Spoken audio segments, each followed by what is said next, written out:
All right, so we're going to continue with chapter 6, titled The Final Vision. After I wrote about the experience of enlightenment to an internet forum that I was participating in, the first question that was asked of me was, where does God fit into my spiritual practice? The questioner, referred to as C, took exception to my claim that God is everything and pointed out how blasphemous it sounds to suggest that God is something as trivial as an ink pen, or even worse, Adolf Hitler.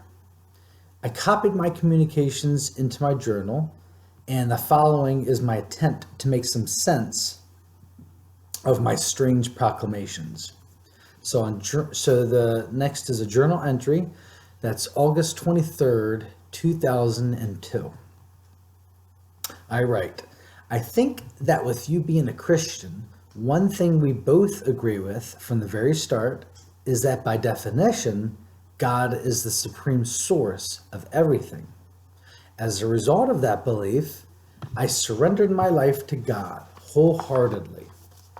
I loved and trusted God so much that I wanted to be closer to God than I was to myself.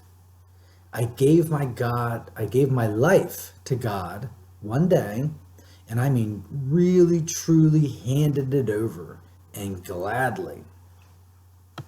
This was not because someone told me about God, or I fell in hard times, so I had to do it.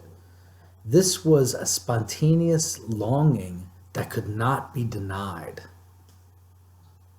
I knew that by definition, God is infinite, so therefore was everywhere at all times. So I just looked for God in the same spot every day, which was the here and now. I figured that it would be that much easier for God to find me if I stayed still in the same spot every day, which is stillness itself. I enjoyed the practice of staying still, waiting for God to find me, because stillness was silent, boundless, borderless, dimensionless, timeless, and crystal clear. I waited so many years in that sweet, beautiful stillness, waiting for God to show up. But nothing else ever showed. One day, out of the clear blue sky, something told me to look behind me, and when I did, I saw that God was behind me the whole time, looking through my eyes. I did not exist as such anymore, because what I thought to be me was just God hiding from itself by moving around and thus folding itself up in itself in order to create pockets of God interacting with other pockets of God. No wonder we could never find God. We were all taught to look for an other or something else, something out or up there. It never occurs to us that God is that stillness, even though the clues have been here all along, if only we were willing to look. After all, the stillness is silent, boundless, borderless, dimensionless, timeless, and crystal clear. It is our primordial nature, and as such, it was so obvious that we looked right past ourselves. Since God is everywhere, everything, and at every time, it is impossible to find that while looking for particulars, for pieces of God. I hope you see that when I say that you are the pen or that Hitler is worthy of my love, I say this because I know that there is only God. Therefore, God is the pen and God is Hitler. There are no enemies. Everything is to be loved as everything is God. Then I continue with another journal entry on August 26th, 2002. I write, neither I nor the mystics am saying that a little cell in you are a little cell in a great big body that we call God. And since as a part of God, I am inseparable from God. No, not in the least bit. This is not the case at all. It is much more profound than that. What I am saying is that you are the whole enchilada. You are not a part of God, as if God could be sliced into an infinite number of little yous. You are literally and actually the only one. Picture this and you'll feel nauseous if you get it. Remember the scene in Being John Malkovich where John Malkovich went into his own head through the tunnel and he was at a restaurant with nothing but John Malkoviches. All the John Malkoviches were all unconvincingly dressed up with different wigs and makeup and acting as if they're all different entities. But in actuality, they were all John Malkovich. Well, guess what? That is exactly what is going on, and I am not kidding one bit. We are all the same frickin' one. You are walking around in a house of mirrors, and there has never been anything that was not you. I cannot stress enough that I am talking literally and actually. There is only one of us here. There is only one of us in all of existence. The reason that I was playing such an emphasis on there only being one of us was because the recognition that there is only one of us, that there is only one awareness. The same awareness that is aware of these words is the very same awareness that has ever been aware of anything, ever. The sense of being an individual is just an identification process that takes place in awareness. The same awareness in which all identification happens is the same awareness that is taking in these words right now. The next journal entry refers to the final vision that I experienced. I allude to the vision, but I wasn't able to or just didn't desire to put the actual experience into words yet. So now we continue with journal entry August 27th, 2002. I realized that I did not lose my identity. It turns out that there never was an identity to begin with. Instead, I saw that there was just the process of identifying. Up until last week, I was just used to the process of identifying. And the consistency of this act of identification led me to assume that there was an identity named Mark. But after last week, I have not been anything at all in particular. I never thought about it in terms of identity. I just thought I stopped caring about everything. But last night, I saw that my story was outside of me in the world, and that made me recognize the lack of identity that had been going on for a week now. I will write more about this if I can get myself to write tonight. After last night, I just couldn't write. So then a couple days later, I continued. August 30th, 2002. I could see my personality outside of me while I was the I watching my story. My body, scenery, feelings, mind. I was aware that the option was always there. That is why the mystics say bondage is a joke. There never was any bondage in the first place. Identity is a joke because there was never identity in the first place. Liberation is a joke because it always is. It's all a joke. So I'm sitting here feeling both I, big I and little I, and I was loving this world, and my little I, or my story personality, was so much, I was loving this world and my little I so much that I wondered, why I was sitting way back here watching it all impersonally. Then it occurred to me that it is not really a decision. Well, that's tricky, but what I'm saying is that I naturally and spontaneously enjoy living from back here. It is like home.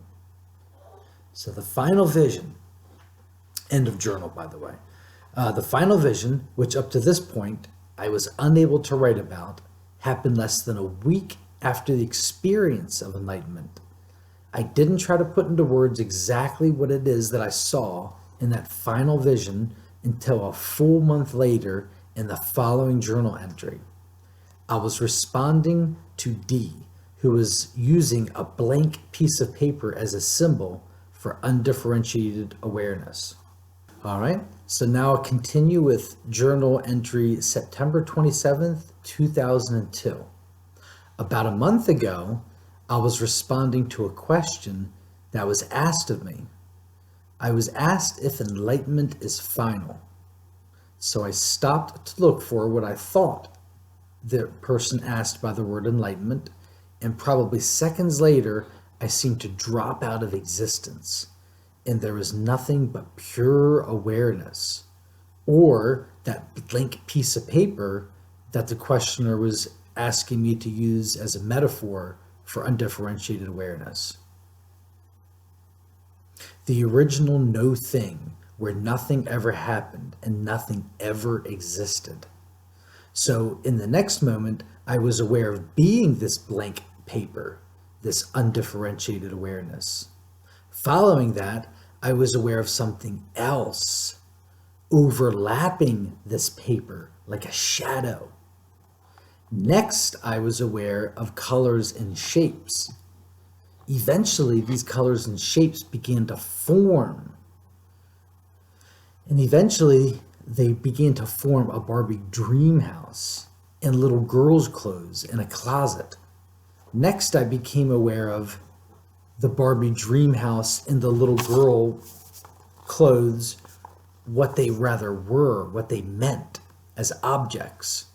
In the next moment, I was aware that I was a person looking at these objects. In the next moment, I was aware that I was a person who was not a moment ago. I'm still sitting there looking at my daughter's room, and I am just amazed that it is there. This world is a fucking miracle. Nothing exists, yet I am staring at myself as a little girl's bedroom. If you take yourself to be an individual among other individuals, then the world is apart from you. But in reality, the world is nothing but you. After sitting there for some time, simply blown away that a world appears, although nothing exists, I became grateful that I have this world, or this world of appearances, because I saw just how alone I really am. There is nothing else, period. This is what inspired my expression, being while knowing that I am not. After standing there for some time in complete awe, the vision continued. And before I continue with the vision, I just want to go back and elaborate on what that experience felt like. Because what I noticed this time, unless I missed it, basically what it felt like, I was watching like I was witnessing creation, the process of creation, where I started as absolutely nothing. Or you could say I started out as an identity as a person in my daughter's bedroom, and then in the next moment I dropped out of existence, and from their point, from no existence, from there being nothing, I saw how reality was formed. And the way it's formed is, first there's nothing, absolutely nothing, and then there's just this movement, this potential that percolates until something that I described as a shadow, just a slight contrast, just a shadow of the original thing. That in that analogy, I was using a piece of paper as the original no thing to answer someone's question. So now that piece of paper is a shadow. So now there's this semblance of two, when in reality there's still nothing else but awareness. But in that movement, in that shifting, of just the one awareness, there appears, in my experience, first a shadow, then it was like different shades of black and just different formations of blackness. And from that blackness, subtle colors and shapes. But at first, what I noticed, what I didn't write, was first when those colors and shapes started to form an object, I didn't have a sense of what those objects were. I know now in retrospect they were Barbie dream house and clothes, but at the time it was just an object that, yes, it looked like a Barbie dream house and clothes, but I didn't see it as a Barbie dream house and clothes. It's just the object that now I could look back and say, yes, that's what these objects are. But at first there was a phase where I was looking at the same objects that I'm looking at now, but they had no sense, they had no meaning. It was just organized colors and shapes and a organized structure, as opposed to just a mishmash smear of colors that had no form or structure. They graduated to the point of having structure and shape and symmetry, but still no identification. And then next came the shift of saying, oh, that's right, this thing that I'm looking at is a Barbie dream house. Oh, the Barbie dream house, that reminds me of my daughter, and I have a family, and then I'm a me, and oh, that's right, I'm sitting here, and then oh, that's right, a minute ago I wasn't sitting here, I disappeared. So that's what I think, lost in that. But as the vision continued, I saw that all of reality was simply this string with countless little dimples or invaginations pulling harder to make a deeper dimple and then releasing to be flat again. So it's like a cycle of flat, invaginated, flat, invaginated, flat, invaginated. The invagination or bending process is the creation of the eye and the world that follows. The releasing of this tension is what we call the spiritual path. The reason that the spiritual path is a suicide mission is because that if done properly, you are setting your compass to flat. Flat is when there's nothing but nothing. A flat piece of paper would be the Brahman of night, where there's only awareness. A folded piece of paper would be the Brahman of day, which is awareness of awareness. Ultimately, there's only awareness, but because of the very nature of awareness being aware, awareness expresses itself as awareness of awareness, the duet of one. Beautiful, absolutely beautiful. In my experience, it is the intense aloneness or recognition that you are the only one that is the first movement that sets creation into play. I have heard others suggest that it is God's boredom that sets all of this into motion. But in either situation, the I would have to at least subtly exist to even experience this aloneness or boredom. So it comes back down to the I arising spontaneously from nothing to feel alone or bored in the first place. It is that first differentiation or movement that has always fascinated me. Okay, so now I don't think I have a point, just a stream of thoughts, but I'll journal this anyway because I wonder what others think of this aloneness. Now that I think of it, I say it as aloneness, others say it as boredom. Mystics often say something about the one differentiation or first cause being the cosmic impulse to play with itself. It seems that all of us may be correct if you consider the Hindu concept of Leela.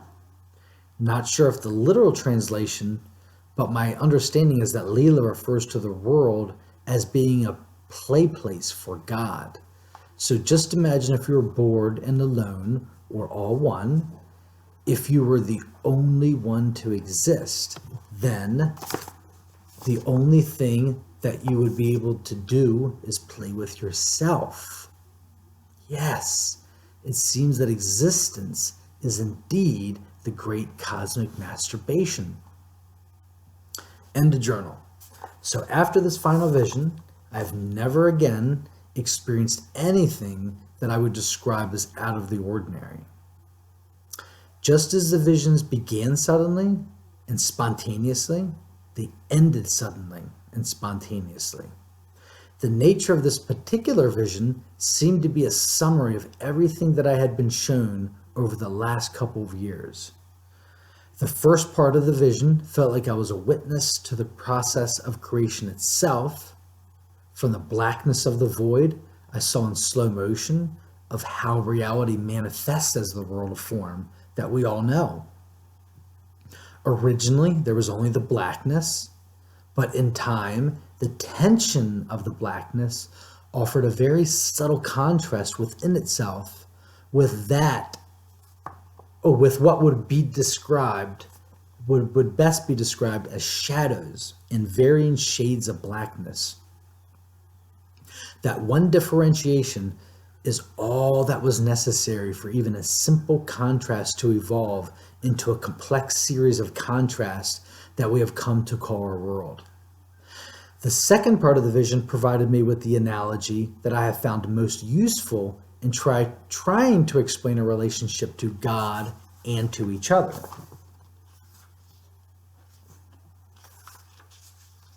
If all there is God, and God is represented by this endless string that creates an endless succession of loops, then each loop would be left with the illusion of individuality. Until that loop comes undone, it will see itself as limited and infinite, or limited and finite. So I had some pictures done of the loop and of the reality that would occur in there. So basically, each person is living in their own world, and each person thinks that that world is, the world, the only world. It's infinite. Each person is experiencing the world according to how they perceive it in their beliefs. So if everything that you, as this loop of experience, this loop of awareness, takes place within your loop. So everything that you as a loop will experience takes place within your loop. As an individual loop, you could never see beyond the contents of your personal loop. But if you look for your true nature, you will discover for yourself that you are not the contents of the loop, but the actual aware string itself that is forming the loop or loops. The more that you identify with the aware string itself, rather than the contents that are taking place inside of the aware string, the less you mistakenly take yourself to be an individual. The reason that I used looping string as a metaphor is because that specific part of the experience felt like I actually existed in the shape of a loop. It was a simultaneous shift in perspective as well as a subtle physical sensation. The best way I could describe it would be to say that I felt as if I suddenly became aware that my physical body was shaped like a loop. It was as if I looked down and saw my torso and legs extending out in the shape of a loop all the way back up to the top of my head where it collapsed in a perfect circle. However, my torso and legs did not look like my torso and legs, but instead they were just a blank screen in which my world appeared. I say this not because I thought that I was actually looking at my torso and legs, but just to convey how it actually physically felt. It felt like a complete shift in orientation in which I was folded up like a loop, just looking at myself. But instead of seeing me, I was seeing the world. For the sake of an easy explanation, it would be tempting to say that I felt like I was a piece of string that was folded into a loop, with the string itself being the screen in which we are all staring at right now, and mistaking it for a fixed and solid world. But the truth is that I didn't feel as if I was anything at all, except for the sensation of being folded into a loop. I only used an infinite aware string creating an infinite succession of loops as a metaphor because I needed something to convey the sense of being folded or being looped. The central realization that came from this experience was that there was never an individual that was actually there in the first place. Instead, there was only the functioning of awareness. The specific functioning of awareness that causes the sense of being an individual is the simple process of identification. So that ends. Oh, no, that does not. I'm sorry, we're continuing. As the inherent power of attraction causes awareness to fold into itself, creating a loop, each loop becomes a focal point for awareness, creating the illusion of a separate and alienated piece of awareness trying to find its way home. And so here, what I do is I show how the piece of string becomes awareness. So we start with undifferentiated awareness, and then from the power of attraction to itself, this awareness is attracted to itself from the power of attraction. So as it becomes aware of itself, it's symbolized by the bending, the folding of awareness, bending into itself, finally bending completely, and now you have a full thing of awareness where it takes itself as an individual from this awareness, but it's just one little piece, and that's why I showed in the last one, another one, another one, another one, but it's one continual thing showing one, but this one seems closed.